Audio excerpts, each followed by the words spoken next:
भारतातील धर्मनिरपेक्षता, लोकशाही व्यवस्था, संविधान रक्षण, सामाजिक सलोखा कायम राखणं, त्यासाठी काम करणं, वेळ पडल्यास संघर्ष करणं. त्यांच्या साप्ताहिकाचं नावही संघर्ष होतं. हेच आता त्यांच्या जीवनाचं मुख्य उद्दिष्ट त्यांनी मानलेलं आहे. अभिव्यक्ती ह्या युट्यूब चॅनलच्या माध्यमातून ते हेच काम पुढे नेत आहे.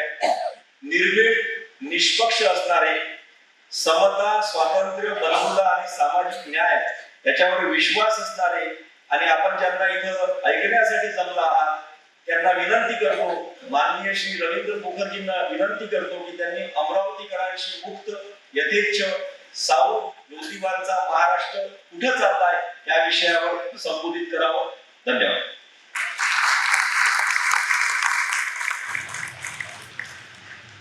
या सन्मानित मंचावरती उपस्थित डॉक्टर प्रकाश माळेकर आणि गायत्री याडे, त्याचप्रमाणे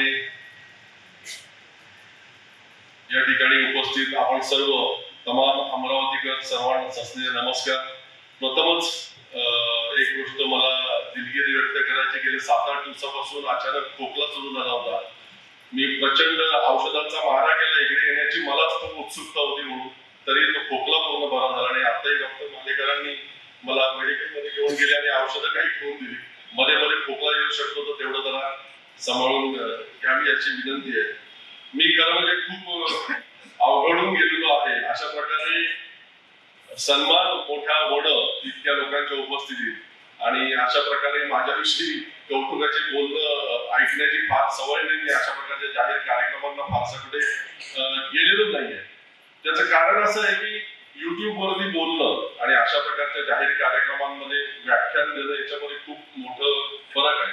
आणि मला लोकांना जाणून घ्यायला मला स्वतःला आवडतं, लोकांचे विचार इतरांपर्यंत पोहोचवायला मला आवडतं. आपल्याला माहिती असेल की आतापर्यंत अभिव्यक्तीवरती मी 500 एपिसोड केले असतील तर त्याच्यामध्ये जवळजवळ 200-250 मुलाखती आहेत.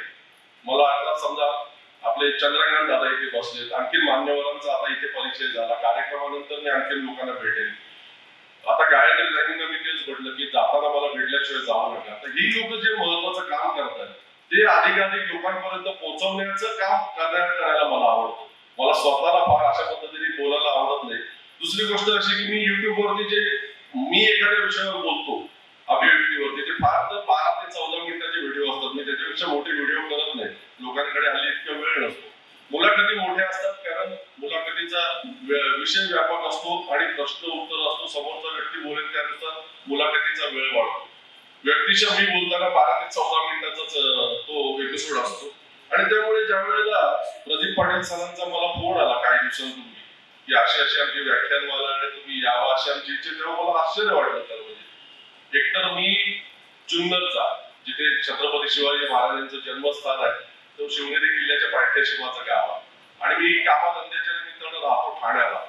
अमरावतीला मला व्याख्यानाला बोलवणं मला जरा थोडस आश्चर्यचकित करणारं वाटलं आणि मी त्यांना या काही गोष्टी सांगितल्या की सर माझा तितका बौद्धिक आवाका नाहीये. मी नम्रपणे त्यांना सांगितलं.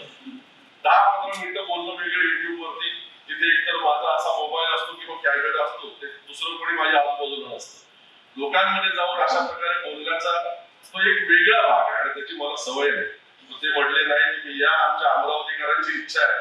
चंद्रकांत दादांना मी सकाळी तेच बोललो. ते पण म्हटले काय नाही, तुम्ही एकदा मंचावर जा, विषय मांडायला सुरुवात करा, काय अडलं तर आपण बघू. त्यानंतर मग वेगवेगळ्या विषयांवरती आमची चर्चा झाली प्रदीप पाटील आणि माझी. आणि मग मला जे आवडणारे विषय होते ते त्यांना आवडत नव्हते, त्यांना आवडणारे विषय मला आवडत नव्हते. मग शेवटी ते असं फायनल झालं की साऊ आणि ज्योतिबांचा महाराष्ट्र कुठे चाललाय या विषयावर तुम्ही बोला. मी त्याला हो म्हटलं आणि आज त्यांच्या त्या आमच्या चर्चेनुसार मी इथे या सभागृहात तुमच्या समोर आहे. आणि सगळं मी त्याचं पार्श्वभूमी तुम्हाला सांगितलेली आहे. जर मला या विषयाची मांडणी चांगली करता आली तरी सुद्धा तुम्ही प्रदीप पाटलांचंच कौतुक करा आणि मला नाही नीट जमलं तरी त्यांना शिकायला मला आता मला प्रामाणिकपणे सुरुवातीलाच एक सांगायचं की ही तुमची भूमी, म्हणजे मी जिथे कुठे जातो तिथे अभिमानाने सांगतो की जिथे छत्रपती शिवाजी महाराजांचा जन्म झाला त्या शिवनेरी किल्ल्याच्या पायथ्याशी माझं गाव, मी अभिमानाने सांगतो, त्याचा मला अभिमान आहे. तसंच अमरावतीची भूमी सुद्धा पवित्र आणि प्रेरणादायी आहे आणि मी इथे येण्यापासूनच ते माझं काम मत आहे. जसे तुकडोजी महाराज, गाडगे महाराज, पंजाबराव देशमुखांसारख्या तो मोठ्या विभूती होऊन गेले, यांचं मोठं काम मिळते. या भूमीची माती मस्तकी लावावी, त्यापासून प्रेरणा घ्यावी, अशीच ही भूमी आहे असं माझं मत आहे. आणि मी काल आल्या पहिले गाडगे महाराजांच्या त्या समाधीच्या ठिकाणी गेलो, सगळं पत्ता वगैरे विचारून. आज सकाळी उठल्या मी पहिले मोझरीला गेलो, तिकडे ते राष्ट्रसंत तुकडोजी महाराजांच्या समाधीस्थळी 2-3 तास घालवले. एकदम मनाला शांत वाटलं. आणि त्यानंतर मग मी आज या कार्यक्रमाच्या इथे आलो, तुमच्याकडे उपस्थित झालो. अभिव्यक्ती युट्यूब चॅनल नियमितपणे पाहणाऱ्या अनेक जण इथे उपस्थित आहेत, आणि त्यापैकी अनेकांना माहिती आहे की मी खूप सारे व्हिडिओ वारकरी संप्रदाय, वारकरी कीर्तनकार आणि त्याचा सध्या होत चाललेला रास या विषयावरती बनवतो. त्याचं कारण म्हणजे मी स्वतः त्या संप्रदायातून येतो. माझे आई वडील वारकरी आणि माळकरी होते. ते आळंदी पंढरपूरची यात्रा करायचे आणि त्याच्यामुळे घरामध्ये ते संस्कार होते. आणि त्यानंतर म्हणजे जे आपल्या संत तुकाराम महाराजांनी वारसा दिला, जो म्हणजे नामदेव महाराजांचा वारसा तुकाराम महाराजांनी कीर्तनाचा चालवला. त्यानंतरच्या काळामध्ये, आजच्या काळामध्ये गाडगे महाराज असतील, तुकडोजी महाराज असतील, यांनी सक्षमपणे तो वारसा पुढे नेला. पुढच्या काळामध्ये मात्र त्याला कुठेतरी ओहोटी लागली असं माझं मत आहे. म्हणजे निदान 80-90च्या काळापर्यंत ते सगळं व्यवस्थित चालू होतं. त्याच्यानंतरच्या काळामध्ये जे कीर्तनकार निर्माण होत गेले त्याची वेगवेगळी कारणं आहेत, परंतु त्यांनी किमान पांडुरंगाचं भजन कीर्तन सुरू ठेवलं, देवाची स्तुती सुरू ठेवली. वारकरी संप्रदाय धार्मिक कट्टरतेच्या दिशेने नेण्याचा त्यांनी प्रयत्न केला नाही. ते कधी होतं ते सुद्धा आता बाजूला पडत चाललं असं होत चाललं. पुढच्या काळामध्ये 80-90च्या दशकानंतर आपल्याला माहिती आहे काही मुद्दे विसरायला नको म्हणून मी ते मुद्दामून लिहून आणले, कारण नाहीतर मग सगळी गडबड होते. की 1980च्या दशकामध्ये ज्या वेळेला या देशातल्या भारतीय जनता पक्षासारख्या एका राजकीय पक्षाला असं वाटलं की कोणत्याही परिस्थितीमध्ये आपण धर्माचा उपयोग केल्याशिवाय सत्तेच्या सोपानापर्यंत पोहोचू शकत नाही. त्यामध्ये सत्ताधारी असलेल्या काँग्रेस पक्षाच्या काही चुका होत्या, काँग्रेस पक्षाच्या नेत्यांनी काही चुका केल्या आणि त्याचाही त्यांना लाभ मिळाला आणि मोठ्या प्रमाणात त्यांनी धार्मिक ध्रुवीकरण सुरू केलं. त्या काळामध्ये त्या सगळ्यासाठी आपल्याला मदत व्हावी म्हणून त्यांनी धार्मिक सगळ्या संघटना, धार्मिक व्यक्ती सगळ्यांना जोडून घेण्याचा प्रयत्न सुरू केला. आणि मग त्याच्यामध्ये ते जैन साध्वी, जैन मुनी आणि सगळे वेगवेगळे कुंभमेळ्यातले आखाडे, वेगवेगळे निरूपणकार आणि त्याचप्रमाणे वारकरी संप्रदायातले सगळे कीर्तनकार वगैरे त्यांना सुद्धा स्वतःबरोबर जोडून घेतलं. आणि मग त्या सगळ्यांच्या माध्यमातून धर्मांतराला आपल्या देशामध्ये चालना द्यायला सुरुवात झाली. ती सुरुवात होती. त्यानंतरच्या काळामध्ये म्हणजे जो आपला वारसा होता कीर्तन परंपरेचा, त्या वारशाला बाजूला ठेवून राजकीय पक्षाच्या दावणीला जी कीर्तनकार मंडळींनी स्वतःला बांधून घेतलं, त्यांनी वेगळ्या पद्धतीने सगळा प्रचार आणि सुरू केला. आपल्याला माहिती आहे की मागच्या काळामध्ये माझ्यावरती गुन्हा दाखल झाला विधानसभा निवडणुकीच्या काळामध्ये. त्याचं कारण हे होतं, मी ज्या परंपरेतून आलेलो आहे त्या परंपरेचा ऱ्हास बघताना मला ते त्रास होत होता खूप. आणि मी जे सगळे कीर्तनकार होते त्यांनी काय केलेलं होतं की हरिनाम सप्ताहामध्ये कीर्तनासाठी उभे आहेत, कुठे दशक्रियेच्या कीर्तनाला, कुठे श्रद्धांजलीच्या कीर्तनाला उभे आहेत.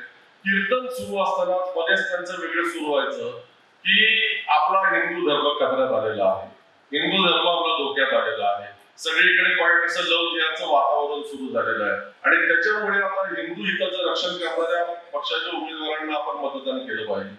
त्याच्या असंख्य क्लिप माझ्याकडे आल्या, आता सुद्धा माझ्या मोबाईलमध्ये आहे. आणि मग त्याच्या विरुद्ध आवाज उठवायला सुरुवात केलं. मी काही ज्येष्ठ कीर्तनकारांशी बोललो, आपल्या हबप महाराजांशी बोललो, वारकरी संप्रदायातील लोकांशी बोललो, कोणी काही करेना.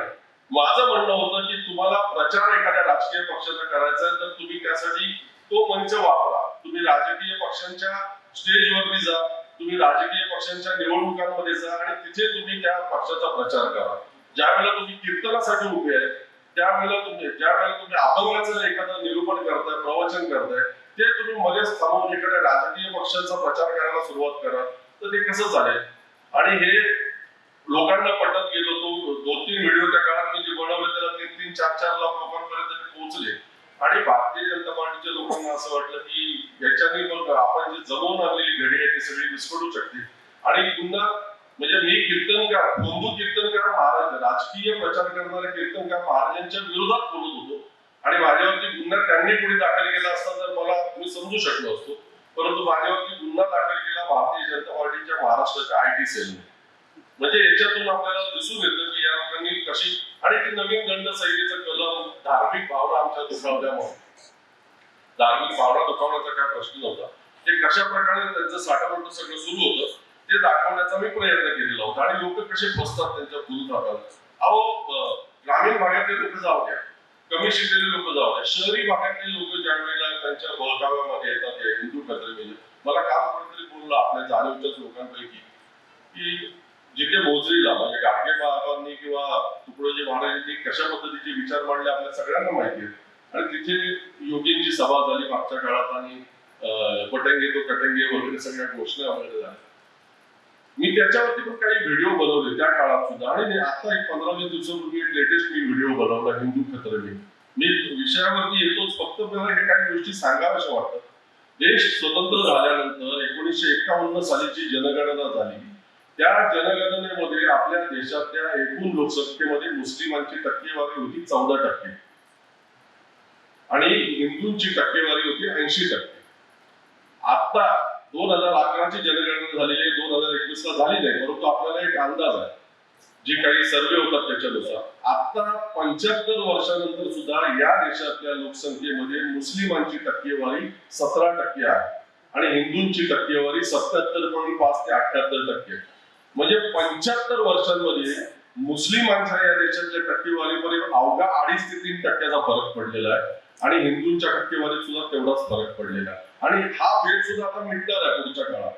त्याचं समाजशास्त्राचे जे अभ्यासक आहेत, लोकसंख्येचे जे अभ्यासक आहेत, त्यांनी स्पष्टपणे नमूद केलेलं आहे की येणाऱ्या 25-30 वर्षांमधला हिंदू आणि मुस्लिम प्रजनन दर आपल्या देशातला हा समान होणार आहे.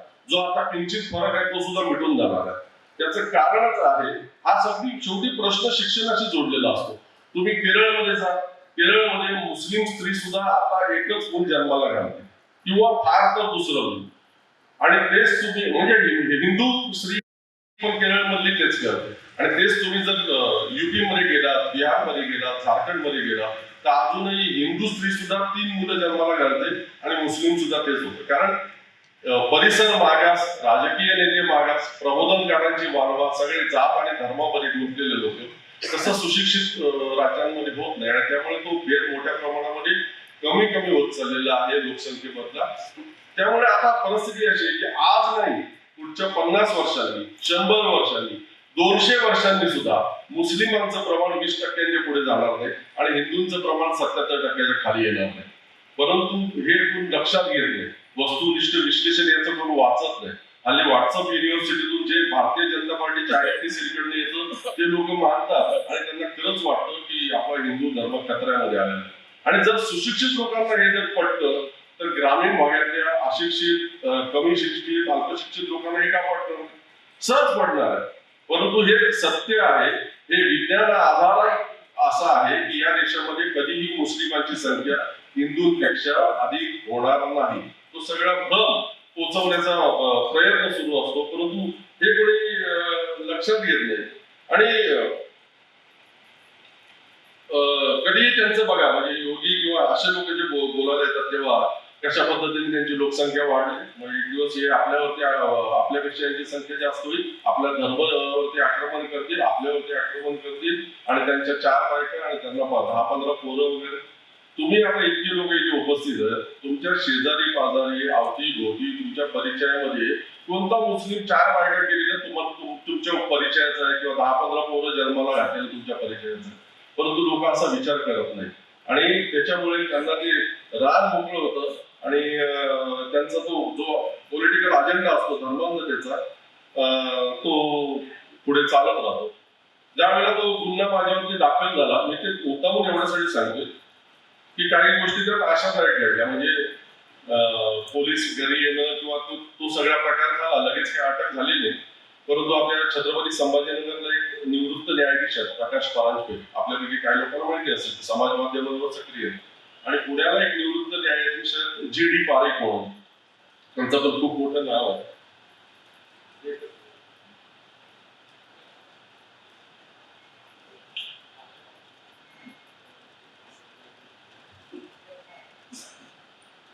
तर त्यावेळेला मी ते फेसबुकवरती टाकलं की असा असा गुन्हा माझ्यावरती दाखल झालेला आहे. या 2 न्यायाधीशांनी मला जाहीररित्या त्याच्या खाली कमेंट करून कळवलं की आम्ही न्यायाधीश म्हणून निवृत्त झालेलो असलो तरी ही केस चालवण्यासाठी आम्ही कोर्टात तुमचे वकील म्हणून उभे राहतो. ते इतकं म्हणजे सांगताना पण मला बोलून देतो. आणि त्यावेळेला महाराष्ट्राच्या कानाकोपऱ्यातून 25 ते 30 वकिलांनी, त्यात महिला वकील होते, पुरुष वकील होते, त्यांनीही कळवलं की आम्हाला 1 रुपयाची फी नको, ही केस बाकी आपलं निश्चितपणे चालवायची आणि मी ही केस चालवणार आहे. अजून 400 दाखल झालेले जेव्हा होईल, ही केस जेव्हा उभी राहील तेव्हा खरंच मी धार्मिक भावना दुखावल्या का, नेमकं काय चाललं ते राज्यातील सगळ्या जनतेसमोर यावं यासाठी मुद्दामून जी केस मी चालवणार आहे. परंतु त्या सगळ्यातून लोकांनी दिलेल्या उमेदीतून हे जाणवलं की महाराष्ट्र अजूनपर्यंत पूर्णपणे संपलेला नाही. महाराष्ट्रामध्ये दुगदुगी आहे आणि जर कुठे अन्याय होत असेल तर त्या विरोधात आवाज उठवण्यासाठी अजूनही लोकांमधली तळमळ बऱ्या प्रमाणामध्ये जागृत आहे. आपल्यासमोर जसं मगाशी ताईंनी म्हटलं किंवा डॉक्टर साहेबांनी म्हटलं, आव्हान खूप मोठं आहे आता लोकांना. म्हणजे असं वाटतं की चाललंय आपलं सगळं सुरळीत आयुष्य आणि त्याच्यामध्ये काही फार मोठा त्रास नाही, तर तसं नाहीये. मी आता काही दिवसांपूर्वी एक एपिसोड केला, कशा पद्धतीने होतं, वेगवेगळ्या तुम्हाला अवतीभोवती घटना घडतात. एक फार मोठे कीर्तनकार आपल्या महाराष्ट्रामध्ये, त्यांचं खूप मोठं प्रस्थ आहे, खूप मोठं नाव आहे. आणि त्यांचा एक आपले विश्वंभर चौधरी जे सामाजिक कार्यकर्ते आहेत निर्भय बनवचे, त्यांनी मला एक लिंक पाठवली की हा व्हिडिओ तुम्ही पहा. तर त्या कीर्तनकारांनी 1 तासाचं कीर्तन केलेलं आहे. आणि ते कीर्तन कशावरती आहे की महात्मा गांधीजींचा वध करून नथुराम गोडसेंनी कसं प्रचंड छान राष्ट्रकार्य केलेलं आहे त्याच्यावरती त्यांनी नथुराम गोडसेचं उदात्ती करणारं कीर्तन 1 तासभराचं केलं. आणि लोक त्याच्यावरती टाळ्या वाजवत आहेत. ज्या ज्या वेळेला महात्मा गांधींविषयी चुकीची वक्तव्य होतात त्यावेळेला टाळ्या, आणि प्रचंड खोटं त्या कीर्तनामध्ये, प्रचंड बोगसपणा आणि नथुराम गोडसेचं उदात्तीकरण. त्याच्यावरती आधारित सुद्धा मी व्हिडिओ बनवलेला आहे. त्याच्या खालच्या कमेंट सुद्धा बऱ्याचशा न वाचणार आहेत. म्हणजे नथुराम गोडसे अमर रहे, महात्मा त्या टाकल्याला मारला तेच बरं झालं वगैरे. त्याच्या सगळ्याच अतिशय चंद्रकांत दादा इथे बसलेले आहेत आणि गांधी का मरत नाही हे त्यांचं पुस्तक अतिशय अद्भुत आहे आणि वेगवेगळ्या भाषांमध्ये त्याचा अनुवाद झालेला आहे आणि प्रचंड लोकप्रिय असं पुस्तक आहे. तुमच्यापैकी अजून कोणी वाचलं नसेल तर ते जरूर वाचा. गांधी यांना का फुटतात. तर आणखी एक क्लिप आता मला परवाच्या दिवशी एकाने पाठवली. तो कीर्तनकार स्वतःला धारकरी कीर्तनकार म्हणून घेतो आणि त्या कीर्तनामध्ये तो म्हणतोय की हे जे पुरोगामी लोक आहेत, म्हणजे आता जाणीवचे लोक असतील, ताई समोर बसल्यात, आपण सगळे आहोत, या पुरोगामी किंवा स्वतःला सर्व धर्म समभावी म्हणणारे, धर्मनिरपेक्ष म्हणणारे लोक जे आहेत त्यांचे पुतळे बाहेर काढलेच पाहिजे. कारण हे औरंग्याच्या अवलादी आहेत, या अफजल खानाच्या अवलादी आहेत. हे कीर्तनाचे विषय होऊ शकतात का? कीर्तनाचे विषय काय असायला पाहिजे? कशासाठी ती परंपरा सुरुवात केली नामदेव महाराजांनी? कशा पद्धतीने तुकाराम महाराजांनी पुढे चालवली? कशा पद्धतीने गाडगे महाराजांनी चालवली? कशा पद्धतीने तुकडोजी महाराजांनी चालवली? आणि हे चाललेलं काय? त्यामुळे हे फार धोकादायक वळण होती. आता श्यामसुंदर महाराज सोनर गेले, त्यांचं एक ठिकाणी कार्यक्रम होते, सकाळपासून आमच्या सोबत होते. श्यामसुंदर महाराज त्यांच्यापैकी की जे लोक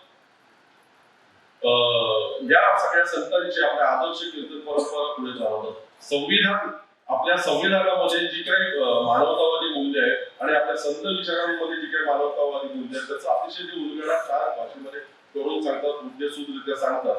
आणि संविधान समता दिंडीच्या माध्यमातून ती पंढरीच्या वारीमध्ये पण सहभागी होतात. वेगवेगळ्या सामाजिक संघटनांचे कार्यकर्ते त्यांच्या दिंडीमध्ये सहभागी असतात. मी सुद्धा असतो बऱ्याच वेळा. तर मागच्या वर्षी आता काँग्रेस पक्षाचे प्रवक्ते हनुमंत पवार यांना, ज्यांना पुण्याला मारहाण केली, तुषार दानपुडे RSSचा, त्याने ते प्रकरण विनाकारण दोषारोप सुरू केले आणि मग महाराष्ट्राच्या विधिमंडळात, विधान परिषदेमध्ये एक महिला आमदार एकनाथ शिंदे गटाची, ती म्हणली की त्या वारीमध्ये सगळे अर्पण नक्षलवादी घुसलेले आहेत आणि श्यामसुंदर महाराजांचं नाव वगैरे घेतलं. आणि मी त्यावेळेला त्या आषाढीची एकादशीच्या आदल्या दिवसापासून वारीत होतो आणि ते मग महाराष्ट्राचं पोलीस दल ATS चे अधिकारी वगैरे त्या दिंडीमध्ये श्यामसुंदर महाराजांच्या, म्हणजे जे लोक हिंसा निर्माण करण्याच्या सारखी वक्तव्य करतात, धार्मिक तेढ निर्माण करणारी वक्तव्य करतात, जात्यंध वक्तव्य करतायत आणि महाराष्ट्राला एका वेगळ्या दिशेने प्रतिगामी दिशेने घेऊन चाललेलं आहे, त्या लोकांना मोकाट राहिलाय. आणि श्यामसुंदर सुंदर महाराजांसारख्या जे संविधान आणि संत विचार प्रामाणिकपणे सांगतात, चांगल्या शब्दांमध्ये सांगतात, त्यांच्यावरती त्यांना बाकी अर्बन नक्षलवादी म्हटलं जातं आणि वेगवेगळ्या कायदेशीर कारवाया कशा करता येतील त्याचा विचार केला जातो. जो आपला विषय आहे की साऊ आणि ज्योतिबांचा महाराष्ट्र कुठे चाललाय, तर साऊ आणि ज्योतिबांचा महाराष्ट्र या दिशेला सध्या चाललाय. या वळणावरती साऊ आणि ज्योतिबांचा आता महाराष्ट्र आहे. महात्मा ज्योतिबा फुले आणि सावित्रीबाई यांच्या कार्याविषयी आपण शालेय जीवनापासून वाचत असतो, अभ्यास करत असतो, ऐकत असतो, त्याच्यामुळे त्याची पुनरावृत्ती मला करायची नाही. त्याविषयी ज्येष्ठ सामाजिक कार्यकर्ते आहेत हिरंब कुलकर्णी, आपल्यापैकी अनेकांना माहिती असते, त्यांनी अतिशय कमी शब्दांमध्ये काल ते सार मांडलेलं आहे. ते मी फक्त थोडक्यात तुम्हाला सांगतो, तुमच्यापैकी जर कोणी वाचलं नसेल तर, आणि मग आपण या विषयावरती पुढे जाऊ. परंतु त्याच्यामध्ये संपूर्ण ज्योतिबा आणि सावित्री त्यांनी ठराविक शब्दांमध्ये त्यांनी पकडलेलं आहे. म्हणजे ज्योतिबा विचारही करतात आणि कृतीही करतात. जग जेव्हा उत्तर शोधेल तेव्हा शोधेल, परंतु आज मला जे सुचतंय ती कृती मी माझ्यावरती करेल, ही ज्योतिबांची मनोभूमिका होती. ते एकाच वेळी व्यवस्था बदलाचे लांबचे उत्तर सांगतात आणि जवळची करायची कृती देखील करतात, नुसते बोलत नाही. ते एकाच वेळी शिक्षण, धर्म, परंपरा, शेतकरी, स्त्रिया, राजकारण, शोषण, साहित्य या जीवनाच्या सर्वच क्षेत्रांवरती भाष्यही करतात आणि कृतीही करतात. त्यामुळे ते जीवन व्यतीत तत्वज्ञ आहेत. ते समग्र परिवर्तनाची मांडणी करतात. हंटर कमिशनचे गुलामगिरी आणि आसूड ते प्रत्येक आंदोलनापर्यंत वंचित समूह हाच त्यांच्या सर्व मांडणीचा केंद्रबिंदू राहिलेला आहे. एका मध्यमवर्गीय जातीय वर्तुळात अडकलेलं शिक्षण ज्योतिबांनी साऊंनी मुक्त केलं. शिक्षणाच्या प्रवाहामधून दूर राहिलेल्या समूहांकडे सतत लक्ष वेधलं आणि त्यामुळेच आज वंचित समूह, जाती आणि स्त्रिया यांचा सहभाग त्याच्या वाढून आजचा समाज अधिक एकजिन्सी झाला. त्याचं श्रेय त्यांचं आहे. एखाद्या प्रश्नावरती केवळ बोलून थांबत नाहीत किंवा आपल्यासारखी समाज माध्यमावरती एखादी पोस्ट टाकून कृतीचं खोटं समाधान मिळवत नव्हते, तर लगेच कृती करत होते. साहित्य संमेलनावर मोर्चा, इंग्रज ब्रिटिश राजपुत्राला निवेदन, नाभिकांचा संप, अशा कितीतरी छोट्या मोठ्या प्रत्येक कृती त्यांच्या आपल्याला प्रभावित करतात. ब्राह्मणी व्यवस्था व कर्मकांड, रूढी या गरिबांचं शोषण करायला कशा हातभार लावतात हे त्यांनी सोदाहरण दाखवून दिलं आणि त्या शोषणाविरुद्ध लढा उभा केला. आज शिक्षणानेच विकास होईल ही सर्व तळागाळातल्या जातीत निर्माण झालेली आकांक्षा, दलित, आदिवासी, भटके यांच्यात झालेली जाणीव, जागृती, तळातून झालेली सगळी राजकीय घुसळण, या सगळ्याचं श्रेय महात्मा ज्योतिबा फुले आणि साऊला जातं. कार्यकर्ते लेखनाला महत्व देत नाहीत, परंतु फुलेंनी इतक्या गर्दीच्या आयुष्यामध्ये लेखनही केलं. कविता, नाटक, वैचारिक सर्व प्रकारचं लिखाण केलं. त्या लेखनातून त्यांनी शोषण कसं होतं हे समजावून सांगितलं आणि व्यवस्था आपल्याला सहजपणे कशी लुटते ते सुद्धा सांगितलं. खूप छान त्यांनी 15 पॉइंट मांडलेले आहेत आणि ते मला खूप आवडले. त्याच्यामध्ये समग्र ज्योतिबा आणि सावित्रीबाई आपल्याला दिसते. आपल्यापैकी प्रत्येकालाच सावित्रीबाई आणि ज्योतिबा फुलेंच्या जीवनातले काही प्रसंग प्रभावित करत असतात. आपल्यापैकी प्रत्येकाचे काही त्यांच्या जीवनातले महत्वाचे प्रसंग आवडीचे असतात. माझेही काही प्रसंग त्यांनी माझ्या मनावरती गारूड केलेलं आहे. ते मी फक्त थोडक्यात सांगतो, मग या विषयावरती आपण पुढे जाऊ. आपल्यापैकी म्हणजे जे मला भावणारे प्रसंग आहेत त्यांच्या जीवनातले, म्हणजे बघा, ज्योतिबा आणि सावित्रीचं लग्न तर लहानपणी झालं. आपल्यापैकी कदाचित अनेकांना माहिती असेल, पुनरावृत्ती होऊ शकेल तरी मला सांगायचं आहे. परंतु नंतर जेव्हा ते तारुण्यात त्यांनी प्रवेश केला आणि त्यांचा संसार सुरू झाला, तरी पण घरामध्ये पाळणा आलेला आणि मग त्यावेळच्या प्रथा परंपरेप्रमाणे ज्योतिबांचं दुसरं लग्न करण्याची चर्चा सुरू झाली. ज्योतिबांच्या कुटुंबियांनी ठरवलं की दुसरी बायको आणूया, आता सावित्रीकडनं काही मुलबळ होत नाही. आणि ते जेव्हा ज्योतिबांना कळलं त्यावेळेला ज्योतिबांनी सगळ्या कुटुंबियांना बोलवलं घरातल्या आणि त्यांना जे उत्तर दिलं ते किती जबरदस्त आहे बघा.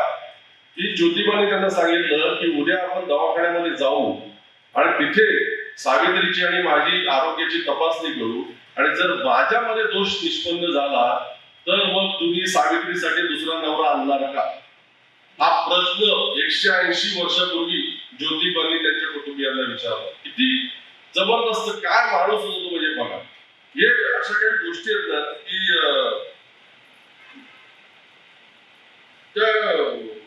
पुढचा एक प्रसंग म्हणजे त्यांच्या त्या दत्तक पुत्र यशवंताचं लग्न करायचं होतं आणि ज्योतिबांच्या सूचनेनुसार सावित्रीबाई त्या आपल्या होणाऱ्या सुनेच्या घरी गेल्या. कशासाठी? की तिला आपल्या घरी काही दिवसांसाठी आणण्यासाठी.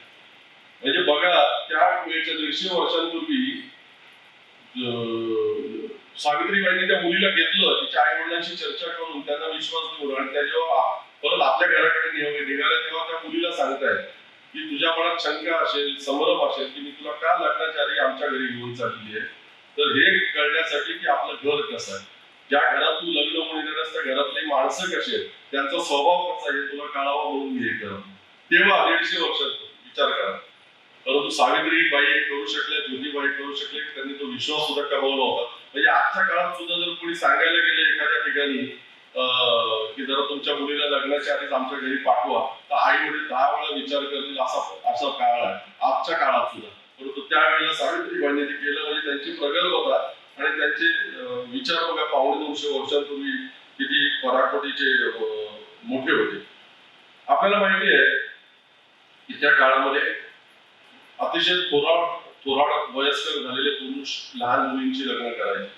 बहुजन समाजातील प्रथा कमी होती, परंतु उच्चवर्णीय ब्राह्मण समाजामध्ये ती प्रथा मोठी होती आणि 50, 70, 80 वर्षाचे गृहस्थ सुद्धा 12, 13, 14 वर्षाच्या मुलीची लग्न करायचे. आणि मग साहजिकच निसर्ग नियमानुसार त्या मुली 20-25 वर्षाच्या असतानाच ते पुरुष मरून जायचे वय होऊन वार्धक्यामुळे. आणि मग त्यावेळची जी प्रथा होती ती भीषण भयंकर होती उच्चवर्णीयांमध्ये. त्या मुलीचं केशोपण करायचं म्हणजे तिच्या डोक्यावरचे सगळे केस काढून टाकायचे आणि घरात म्हणजे ती सुंदर दिसताच कामा नये. विधवा स्त्रीने सुंदर तर सुद्धा चांगलं सुद्धा दिसता कामा नये. आणि मग तशा अवस्थेमध्ये घराच्या एखाद्या अंधाऱ्या कोपऱ्यामध्ये तिने तिचं पुढचं आयुष्य काढायचं भयान होतं. आणि ब्राह्मण समाजाचे त्यावेळेला सुद्धा काही समाज सुधारक होते, परंतु स्वतःच्या धर्मातल्या या गोष्टींच्या विरुद्ध बाकी त्यांचं कुठे त्यांनी आवाज उठवलेला आहे, आंदोलन केलेलं हे कुठे इतिहासामध्ये नमूद नाही. सावित्रीबाई आणि ज्योतिबा यांना मात्र ते प्रचंड खटकत होतं आणि या गोष्टीसाठी त्यांनी काहीतरी करायचं. कारण काय होतं, शेवटी निसर्ग असतो, शरीराची हाक असते. त्या तरुण मुलींपैकी कोणाचा कधीतरी पाय घसरायचा, घरातलेच कोणी पुरुष, नवरा मेलेला असायचा पण दीर असायचे, इतर पुरुष असायचे आणि कधीतरी कुठेतरी ते शरीराचं धर्म असतो आणि त्या बायका गरोदर व्हायच्या. तर विधवा बाई गरोदर झाली म्हणजे संपूर्ण सत्यानाश असत्या काळामध्ये, आत्महत्येशिवाय तिला पर्यायच नाही. आणि ज्योतिबांनी एक उदाहरण अतिशय जवळचं त्यांच्या जवळच्या घरामध्ये असं घडताना पाहिलं. आणि मग त्या काळामध्ये त्यांनी पुण्याच्या सनातनी, आजही सनातनीच आहे इतकं कट्टर, ते तेव्हा किती होतं. आज इतके समाज सुधारक झाले, इतक्या सुधारणावादी लोक त्या पुण्यामध्ये होऊन गेले तरी अजूनही सनातनी बऱ्यापैकी. तर त्या काळात कसं असेल. आणि त्यावेळेला देवळांमध्ये, बाजारपेठांमध्ये जिथे जिथे गर्दीचे ठिकाणी होते तिथे ज्योतिबा आणि सावित्रीबाई गेले आणि हाताने लिहिलेले त्यांनी पोस्टर देवाचे लावले की तुम्ही गरोदर झाला, घाबरू नका, आत्महत्या करू नका, आम्ही तुमच्या निवाऱ्याची व्यवस्था करतो आणि तुमच्या बाळांपणाची सुद्धा व्यवस्था करू. आणि 36 महिलांचा अशा प्रकारचं बाळांपण त्या बाल हत्या प्रतिबंधक गृहात त्या निवाऱ्यामध्ये सावित्रीबाईंनी आईच्या ममतेने केलेलं आहे. 36 आणि त्यातल्या 34 महिला ब्राह्मण.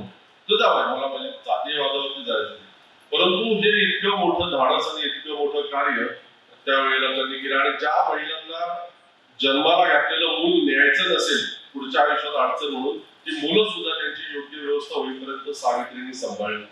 ज्या सावित्रीबाईला स्वतःला पोटच्या मुलाला जन्म देता आला नाही दुर्दैवाने, परंतु तिने ही इतकी महान अशा प्रकारचं कार्य केलं. आणि त्यातलाच एक मुलगा काशीबाई नावाच्या ब्राह्मण महिलेचा, जो सावित्रीबाई आणि ज्योतिबाने दत्तक घेतला, यशवंत, जो पुढे डॉक्टर वगैरे झाला. हे खूप मोठी या गोष्टी आहेत. आणि शेवटचं एक फक्त सांगतो, आपण पुढे जाऊ. ते ज्योतिबांनी किती महान आणि हे दोघं जोडपं होतं. ज्योतिबांनी स्वतःच्या मृत्यूच्या आधी त्यांचं मृत्यूपत्र रजिस्टर केलं होतं. अफाट पैसा कमवला ज्योतिबांनी. पुण्यातले मोठे कॉन्ट्रॅक्टर होते ज्योतिबा,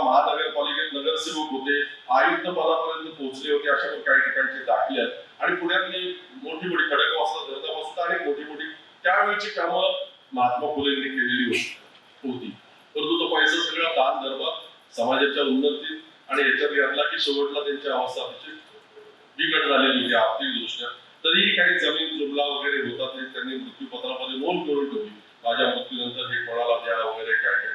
आणि इतकंच नाही तर आपल्या घराच्या आवारामध्ये त्यांनी एक खड्डा खाऊन घेतला स्वतःला, जेव्हा त्यांना वाटलं की आता 2-3 दिवसाचं आपलं आयुष्य राहील, आणि त्याच्यामध्ये मीठ टाकून मला त्या खड्ड्यामध्ये दफन करावं आणि या मातीशी एकरूप करावं असं त्यांनी त्या मृत्यूपत्रामध्ये लिहून ठेवलं आणि सांगितलं की असं असं मृत्यूपत्र केलेलं आहे, रजिस्टर केलेलं आहे. आणि मग 1890 मध्ये महात्मा फुलेंचं निधन झालं. निधन झाल्यानंतर तेव्हाचे जे ब्रिटिश अधिकारी होते त्यांनी जेव्हा सावित्रीने सांगितलं त्यांना की असं असं आम्ही अंत्यसंस्कार करतो, त्यांनी नकार दिला. निवासी वस्तीमध्ये तुम्हाला अशा प्रकारे दफनविधी करता येणार नाही घरामध्ये वगैरे. मग काय करायचं? मग अंत्यसंस्कार शेवटी सावित्रीने निर्णय घेतला की स्मशानात जाऊन आपण करू. त्यावेळेला मग त्यांचे काही नातेवाईक वगैरे लगेच उभे झाले, जे नातेवाईक ज्योतिबा फुलेंच्या सामाजिक कार्यामध्ये नेहमी अडचण निर्माण करायचे, त्यांना पाठिंबा द्यायचे नाही, समर्थन द्यायचे नाही.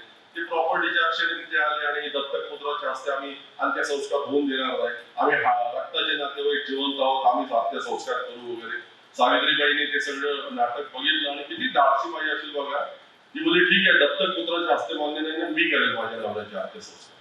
आणि तिने ते मडकं उचललं तोटकं आणि स्मशानाच्या दिशेने चालायला लागली. आणि मग मागे जनसमुदाय सगळं केलं. सावित्रीने ज्योतिबांचे स्मशानात जाऊन अंत्यसंस्कार केले, त्यांच्या अस्थी आणल्या दुसऱ्या दिवशी आणि त्याच खड्ड्यांमध्ये त्या अस्थी त्यांनी दफन केल्या आणि ज्योतिबांची इच्छा पण पूर्ण केली. त्याच्यावरती एक तुळशी वृंदावन उभं केलं, जे आजही तुम्ही पुण्याला कोलेवाड्यात गेले आहे की तुम्हाला ते तुळशी वृंदावन पाहायला मिळतं, त्याच्या खाली महात्मा फुलेंच्या अस्थी दफन आहे. असे सावित्रीबाई. काय म्हणजे या जोडप्याविषयी आपण किती सांगायचं. आयुष्यभर म्हणजे संघर्ष त्यांच्या वाट्याला आला आणि कशा कशा पद्धतीने त्यांनी पुढे सगळं मार्गक्रमण केलं. प्लेगच्या पुढे मग साथीमध्ये 1897 ला सावित्रीबाईंचं पण निधन झालं. आपल्याला माहिती आहे, रुग्णसेवा करता करता त्यांचं पण निधन झालं आणि एक अद्वितीय अद्भुत असं सहजीवन संपुष्टात आलं ज्योतिबा आणि सावित्रीबाईंचं. काही विश्लेषण आहेत की आता माझ्या नजरेतून त्यांनी केलेल्या कामाची आज आपण पाहतोय. मागच्या अवघ्या वर्षभरात 5000 जिल्हा परिषदेच्या 5000 शाळा महाराष्ट्रातल्या बंद पडल्यात किंवा दुसऱ्या संस्थांमध्ये विलीनीकरण करून टाकण्यात आल्या. शाळा बहुजन समाजाची गोरगरिबांची मुलं जिथे शिकायची त्या शाळांची अशी ही अवस्था झालेली. आणि 1882 मध्ये हंटर कमिशन समोर बोलताना महात्मा फुलेंनी बजावलेलं होतं, शेतकऱ्यांच्या करामधून जी काही रक्कम गोळा होते ती रक्कम बहुजनांच्या प्राथमिक शिक्षणावरच खर्च व्हायला हवी, हे त्यांनी असं ओढून जोर देऊन सांगितलं होतं. आणि महात्मा फुलेंची तुम्ही पत्रव्यवहार बघा, महात्मा फुलेंचे भाषण बघा, समग्र महात्मा फुले वाङ्मयामध्ये चेक करा. प्रत्येक ठिकाणी तुम्हाला महात्मा फुलेंनी बहुजनांच्या मुलांच्या प्राथमिक शिक्षणावरच्या वरती जोर दिलेला आहे आणि तेच आता गुंडाळून टाकलं जात आहे. आज आपण बघतो की सगळं सार्वजनिक शिक्षण सरकारकडनं जे द्यायला पाहिजे होतं ते मोडीत काढून टाकण्यात आलेलं आहे. 50,000 ते 2 लाखापर्यंत शाळेच्या फी आहेत आता प्रायव्हेट मध्ये आणि गोरगरिबांची मुलं तिथे आता शिक्षण घेऊ शकणार नाही. पुढचा काळ कसा असेल बघा. गोरगरीब बहुजन समाजाच्या मुलांना शिक्षणापासून बेदखल केलं जात आहे. मागच्या काही वर्षांमधल्या शेतकरी आत्महत्या हा वेगळा विषय आहे, परंतु 2023-24 ची आकडेवारी आहे. 2851 शेतकऱ्यांनी आत्महत्या केल्या 2023-24 मध्ये. 2851. सकाळी आमची चर्चा सुरू होती. चंद्रकांत दादा आपल्याला सगळ्यांना माहिती, ज्येष्ठ संपादक राहिलेले आहेत एका मोठ्या वर्तमानपत्राचे. आणि आता असं झालेलं आहे की सकाळी चहाचा घोट घेताना शेतकऱ्यांच्या आत्महत्येची बातमी नको असं वर्तमानपत्राच्या आताच्या संपादकांना वाटतं, बऱ्याचशा लोकांना वाटतं. त्यामुळे शेतकरी आत्महत्येच्या बातम्या पहिल्या पाण्यावरून मागे जात गेल्या आणि आता तर त्या बादच झालेल्या आहेत. शेतकरी आत्महत्येच्या बातम्याच येत नाहीत. आणि अशा प्रकारे तो जेव्हा शेतकऱ्याचा आसूड लिहिला ज्योतिबांनी, त्याच्यामध्ये त्यांनी तेव्हा म्हटलेलं आहे 1881 साली की शेतकरी कर्जबाजारी होण्यास केवळ अस्मानी संकट कारणीभूत नाही, तर सरकार महसूल विभाग आणि मध्यस्थांची लूट हे सगळं अधिक कारणीभूत आहे. हे त्यावेळेला त्यांनी लिहून ठेवलेलं.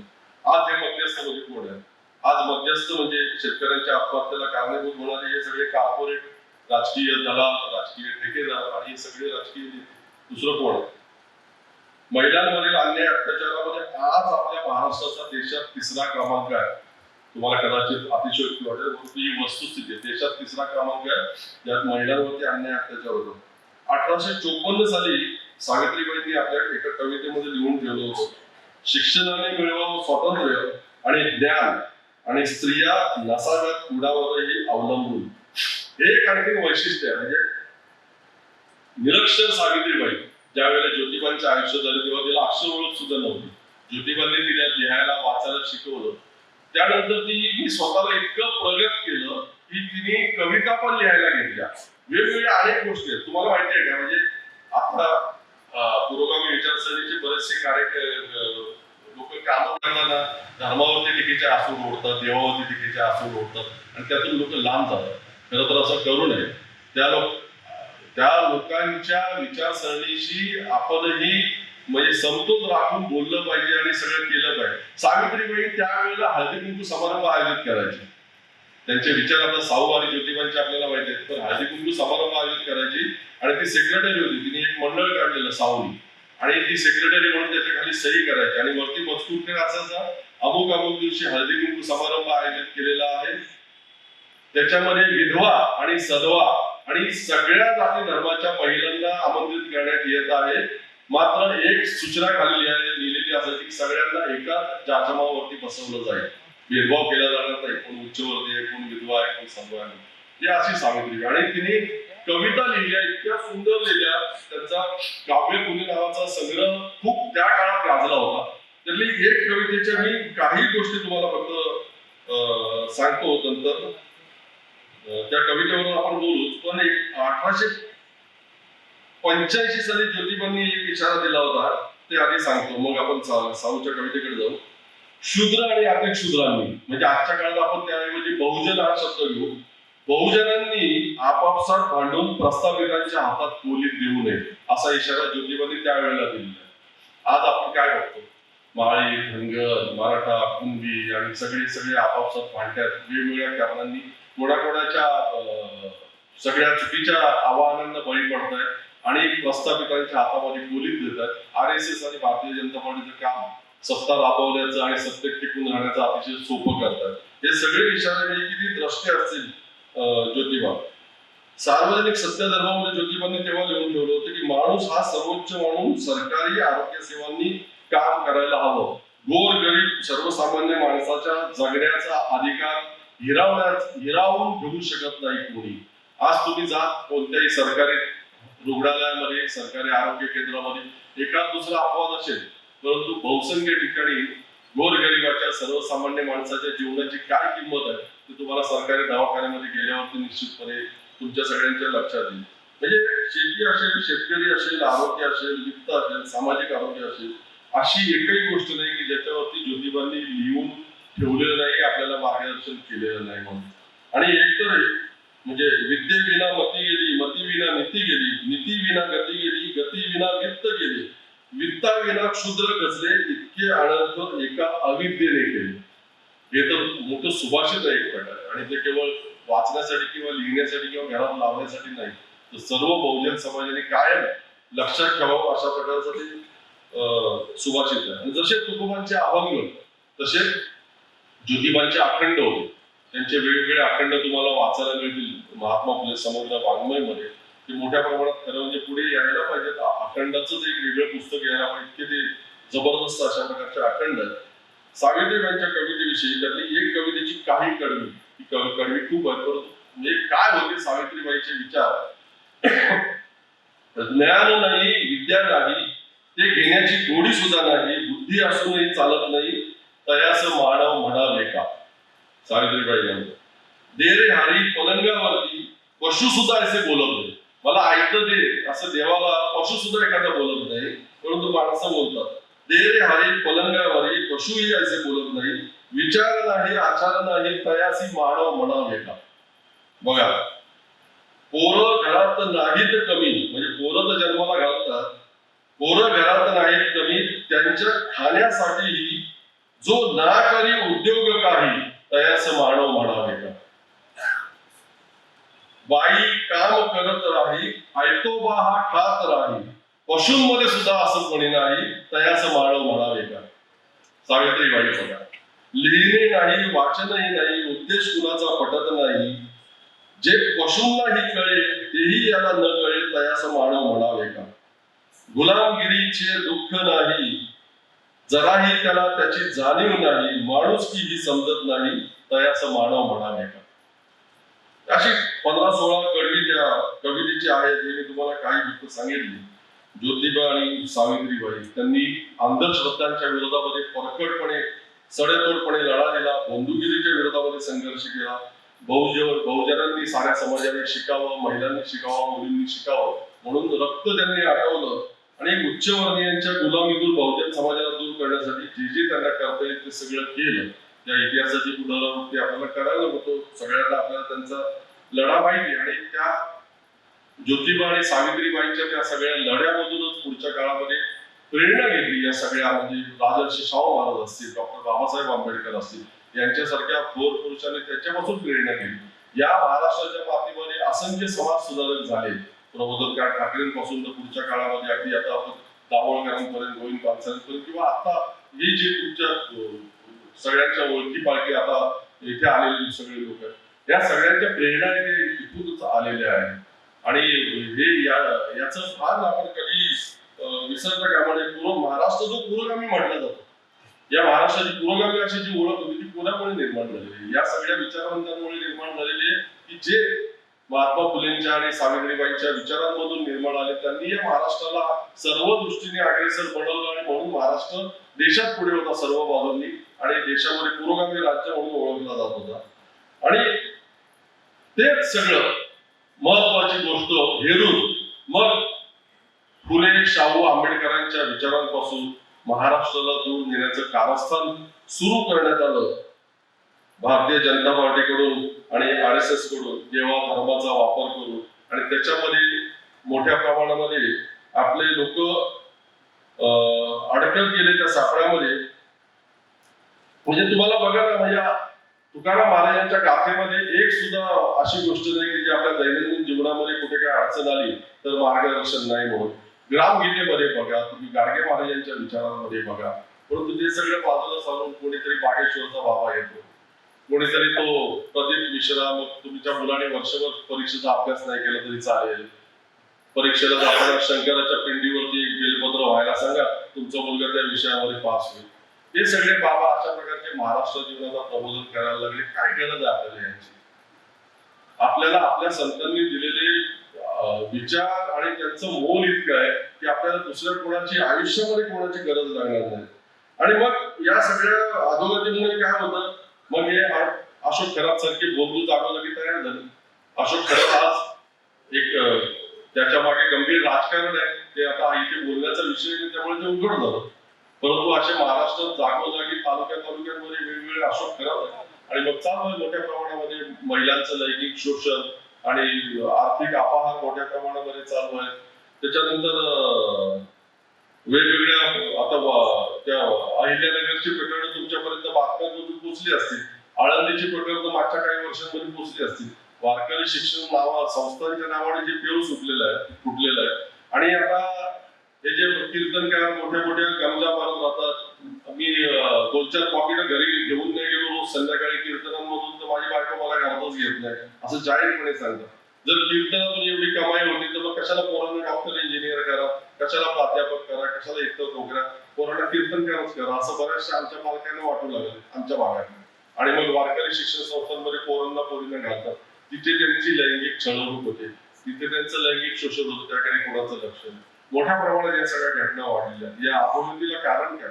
आपण आपल्या समाज प्रबोधकांच्या, आपण आपल्या संतांच्या विचारापासून दूर होत चाललेलो. आणि हे ज्या मी काही गोष्टी सांगितलेल्या आहेत ते केसरकर काय बोलले, दीपक केसरकर 39 आमदार जात होते महाराष्ट्रातले, ते अशोक खरात 39 आमदार. म्हणजे सामाजिक अधोगतीत आपण बोलतो, राजकीय अधोगतीविषयी प्रचंड भयंकर आहे महाराष्ट्राची. आणि त्यामुळेच मनामध्ये विचार येतो, महाराष्ट्र धर्म जो आपल्याला छत्रपती शिवाजी महाराजांनी आपल्या सांगितलं, खरंच त्या महाराष्ट्र धर्माचं पारण आपण करतोय का? ज्योतिबा आणि साऊ, राजर्षी शाहू आणि डॉक्टर बाबासाहेब आंबेडकर यांनी जे विचार केले, जी दिशा आपल्याला दाखवली, त्या विचारांच्या दिशेवरती आपण आहोत का? 100% या प्रश्नाचं उत्तर ठामपणे हो असं आपण आता देऊ शकतो असं तुम्हाला खरंच वाटतं का? विरोधी पक्ष या राज्यातले नामशेष झालेले आहेत. एखादा अपवाद कुठेतरी दिसतो काहीतरी करताना, नाही तर सगळे विरोधी पक्ष नामशेष झालेले आहेत, विकले गेलेले आहेत, किंवा मग दलाल झालेले आहेत म्हणा, किंवा त्याला काही शब्द वापरायचे ते वापरा. म्हणजे विरोधी पक्षांकडे जर आदित्य ठाकरे त्या मोहित कंबोजच्या पार्टीला जाऊ शकतात आणि सुप्रिया सुळेंना जर देवेंद्र फडणवीस ज्यांच्या शपथविधीला सगळे बंधू बुवा बाबा असतात, ते देवेंद्र फडणवीस सुप्रिया सुळेंना जर नरेंद्र दाभोळकरांचे वैचारिक वारसदार वाटतात, तर ते विरोधी पक्षांविषयी आपण काय बोलावं? त्यामुळे एकूणच परिस्थिती सगळी भीषण आहे आणि हे चित्र बदलण्याची ताकद असणारे कोणी ज्योतिबा, कोणी सावित्री, कोणी राजर्षी शाहू, कोणी डॉक्टर बाबासाहेब आंबेडकर, कोणी डॉक्टर नरेंद्र दाभोळकर, कोणी गोविंद पानसरे, कोणी प्रबोधनकार ठाकरे, हे निर्माण होण्याची शक्यता आपल्या आजूबाजूला अवतीभोवती कुठे दिसत नाही. हे सगळ्यात जास्त खंत आहे. मला आज इथे आल्यानंतर अशा प्रकारचं पहिल्यांदा व्याख्यान करताना त्याचा समारोप निराशावादी दृष्टिकोनातून अजिबातच करायचा नव्हता. या मातीमध्ये शिवरायांचा दोष त्यांनी त्यांच्या जीवन प्रवासातून आपल्या समोर ठेवलेला महाराष्ट्र धर्म आहे. त्या महाराष्ट्र धर्माला जागृत करणारा आणि पुन्हा हे सगळं जे काही चालू आहे हे सगळं दूर करू शकणारा कोणी प्रबोधनकार ठाकरे जन्माला आला, कोणी फुले जन्माला आले, कोणी सावित्री जन्माला आले, तर मला सुद्धा निश्चितपणे त्याचा सर्वाधिक आनंद होईल. परंतु तूर्त तरी तसं कोणी जन्माला येतंय का, तसं कोणी आपल्या समाजात निर्माण होतंय का आणि आपल्याला दिशा देतंय का, याची फक्त प्रतीक्षा आहे. साऊ आणि ज्योतिबांचा महाराष्ट्र माझ्या दृष्टीने आज तरी या वळणावरती आहे. पुढचं मला काही माहिती नाही. धन्यवाद.